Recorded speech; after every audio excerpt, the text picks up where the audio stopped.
ماه رمضان ماه گشودن دربهای رحمت الهی به سوی بندگان در بلوچستان رنگ و بویی دیگر دارد.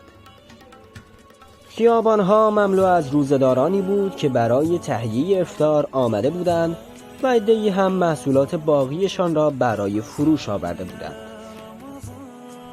نزدیکی‌های غروب بساط آش و حلیم برای فروش در کوچه و خیابانها به راه بود و مردم با شور و اشتیاق خودشان را برای افطار آماده می‌کردند.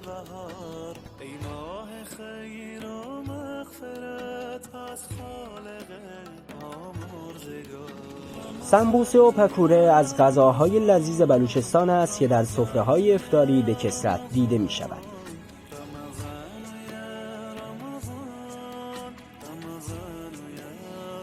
بوی خوش رمضان در مساجد پیچیده بود و صدای تلاوت قرآن به کثرت شنیده می‌شد.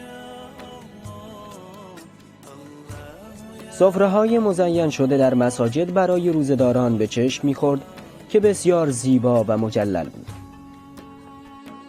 از گوشه و کنار هر آنچه که مردم در منازل برای افطار تهیه می‌کردند، اندکی را برای افطار روزه‌داران به مسجد می‌فرستادند.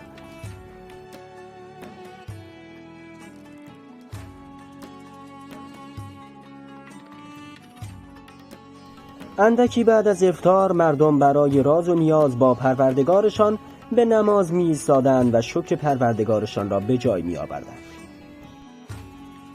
برگزاری جام رمضان و مسابقات فوتبال یکی دیگر از صحنه‌هایی بود که نگاه دوربینمان را به سمت خود جلب کرد.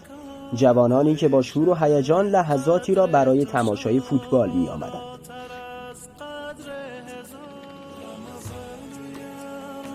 ماه رمضان زمینه‌ای شده بود تا تعداد زیادی از افراد در کنار استادیوم‌های ورزشی کسب و کاری داشته باشند و این بسیار زیبا بود.